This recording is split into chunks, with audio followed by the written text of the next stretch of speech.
வணக்கம் மக்களே. இன்னைக்கு நம்ம மார்க்கெட் ஓப்பனிங் ஒரு பெட்டரான ஓப்பனிங்கா இருந்தது. ஒரு 150 பாயிண்ட்ஸ் பாசிட்டிவா நிஃப்டி இருந்தது. பட் கரண்ட்டா பார்க்கும்போது ஒரு 80 பாயிண்ட்ஸ் வரைக்கான ஏற்றத்த குடுத்துட்டுருக்கு. ஓப்பன் ஆனதுக்கப்புறம் லைட்டா ஒரு சரிவு.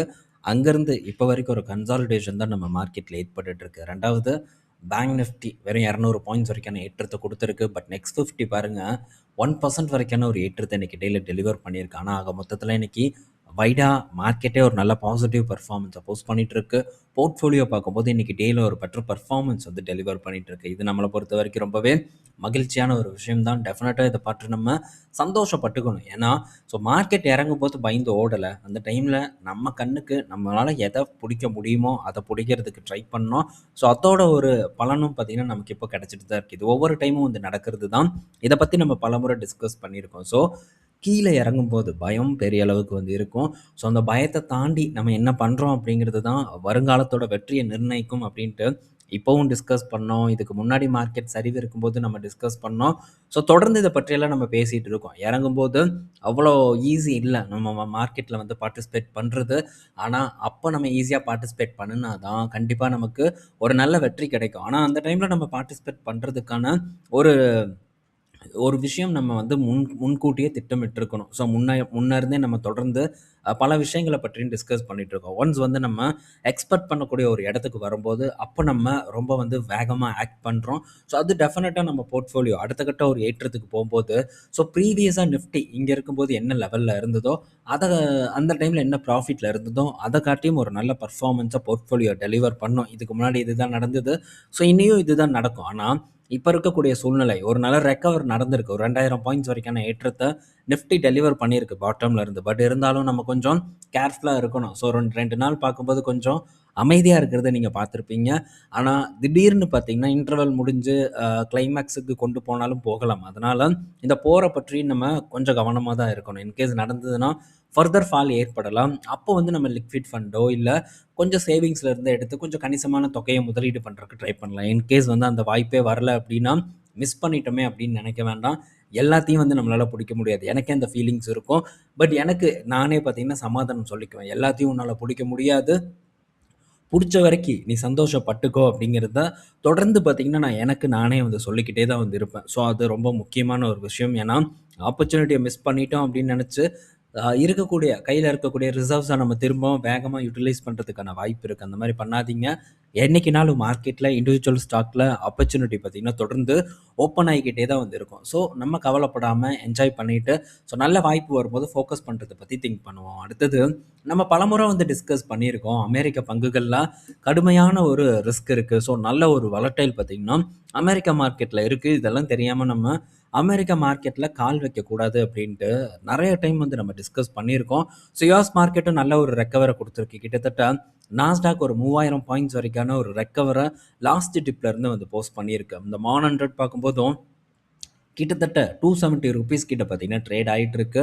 அதுவும் பெட்டர் பெர்ஃபார்மன்ஸ வந்து டெலிவர் பண்ணிட்டு இருக்கு. நான் அந்த இடத்துலலாம் ஒரு நல்ல பார்ஷியல் ப்ராஃபிட் புக்கிங் இதுக்கு முன்னாடியே பண்ணியிருக்கேன். இன்னும் கொஞ்சம் இருக்கு. அத ரன் பண்ணலாம் அப்படின்னு தான் ரன் பண்ணிட்டு இருக்கேன்.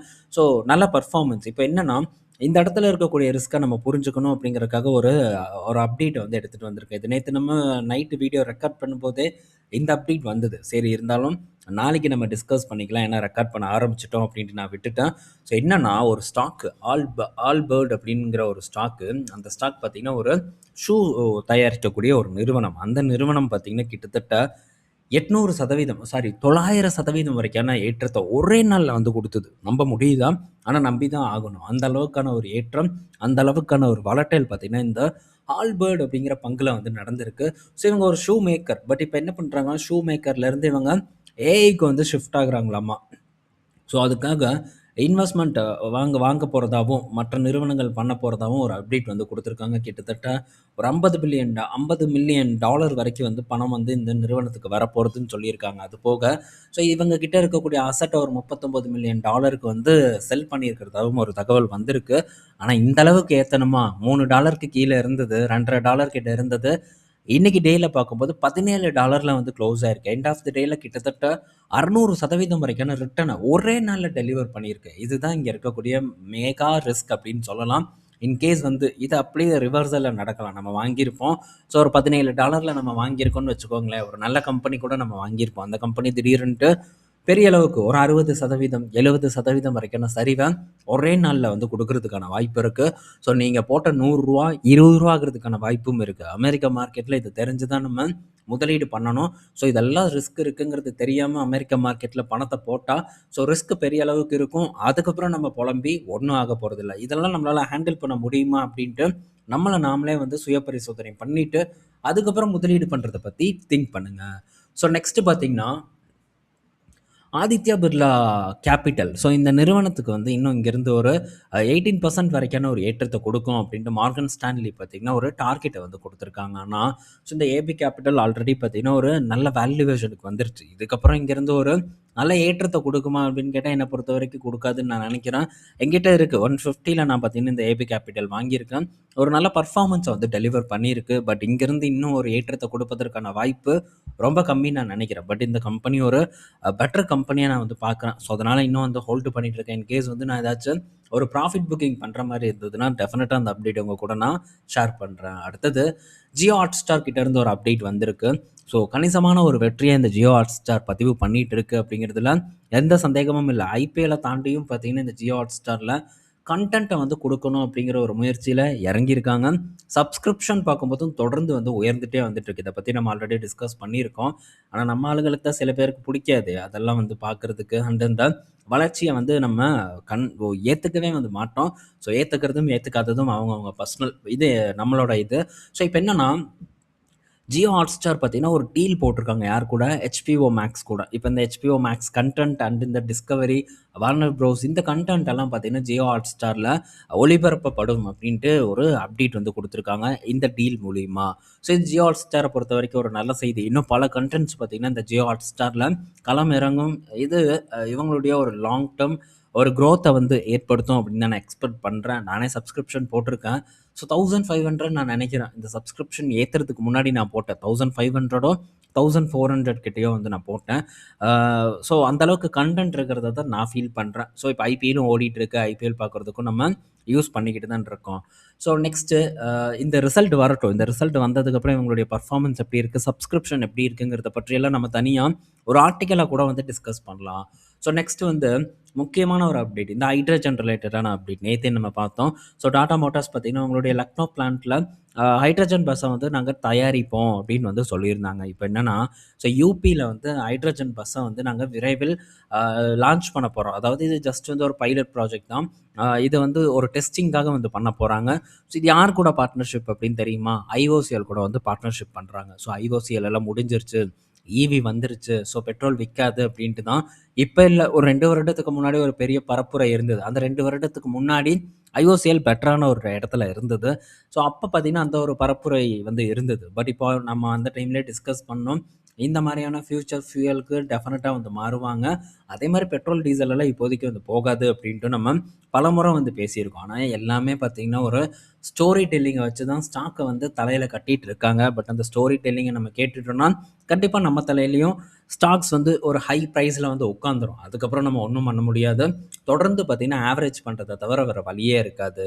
ஸோ இப்போது ஐஓசிஎல் பார்த்தீங்கன்னா ஃபியூயல் சப்ளை பண்ணுவாங்க. இப்போ நடக்கக்கூடிய பைலட் ப்ராஜெக்ட் மூலிமா ஸோ என்ன காஸ்ட் ஆகுது, நம்ம electric bus and diesel bus கூட கம்பேர் பண்ணும்போது இந்த ஹைட்ரஜன் பஸ் எவ்வளோ இதில் ஓட்ட முடியுது, எந்த அளவுக்கு நமக்கு லாபம் கிடைக்கும் அப்படிங்கிற கம்ப்ளீட் டெஸ்ட் எல்லாம் எடுத்ததுக்கப்புறம் தான் ஸோ இதை வந்து அவங்க கமர்ஷியலைஸ் பண்ணுவாங்க அப்படின்ட்டும் நமக்கு தகவல் கிடச்சிருக்கு. ஸோ ஜஸ்ட்டு பார்த்திங்கன்னா டாடா மோட்டார்ஸ் மட்டும் இறங்கலை, அசோக் லைலாண்டும் ஆல்ரெடி பார்த்திங்கன்னா இறங்கிட்டாங்க. 2 பேருமே பார்த்திங்கன்னா டெஃபினட்டாக இந்த ஒரு ஃபீல்டில் ஒரு முன்னோடியாக இருப்பாங்க அப்படின்னு தான் நான் எக்ஸ்பெக்ட் பண்ணுறேன். ஐஓசி அது அசோக் லேலண்ட், ரிலையன்ஸ் அண்ட் அதானி, அதுக்கப்புறம் என்டிபிசி போன்றவர்கள் கூட வந்து அவங்களும் கொலாப் பண்ணி வந்து பண்ணிட்டு வந்துட்டு இருக்காங்க. ஸோ விரைவில் இந்த ஹைட்ரஜனோட காஸ்ட்டையும் வந்து குறைப்பாங்க நம்ம நாட்டில். அதே மாதிரி இந்த ஹைட்ரஜன் பஸ் ஐசி இன்ஜின் பார்த்திங்கன்னா இருக்கக்கூடிய இந்த பஸ்ஸும் வந்து ஓடுறதுக்கு ஆரம்பிக்கும்னு நான் நினைக்கிறேன்.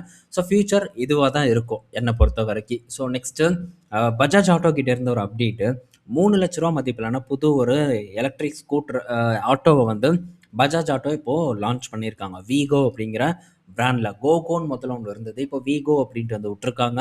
ஸோ இது பஜாஜ் ஆட்டோவை பொறுத்த வரைக்கும் நல்ல செய்தி. ஏன்னா இப்போது நம்பர் 2 பொசிஷனில் இருக்காங்க எலக்ட்ரிக் 3 வீலரை பொறுத்த வரைக்கும். ஸோ நம்பர் 1 ஆகிறதுக்கான தொடர்ந்து ஒரு முயற்சியை பஜாஜ் ஆட்டோ பண்ணிட்டு வந்துட்டு இருக்காங்க. ஸோ இந்த ஆட்டோ 3 வீலர் செக்மெண்ட்டை பொறுத்த வரைக்கும் யார் நம்பர் 1 அப்படின்னு தெரியும்ல, மகேந்திரா தான் நம்பர் 1 பொசிஷன்ல இந்த எலக்ட்ரிக் த்ரீ வீலர் ஃபீல்டில் வந்து இருக்காங்க. ஸோ பார்ப்போம் போட்டி எப்படி போகுதுன்ட்டு. அடுத்தது பார்த்தீங்கன்னா வின்ஃபாஸ்ட் இப்போ அவங்களுடைய இந்த 7 சீட்டர் காரை வந்து லான்ச் பண்ணாங்க. ஸோ கார் பார்க்கறதுக்கு நல்லா தான் இருக்கு. ஒரு நார்மல் ஃபேமிலி கார் மாரி தான் வந்து தோணுது. ஸோ ரூ. 25,00,000 கிட்ட வந்து பிரைஸ் பண்ணியிருக்காங்க. 10 வருஷத்துக்கு பார்த்தீங்கன்னா, பேட்டரி வாரண்டியும் வந்து குடுத்துருக்காங்க.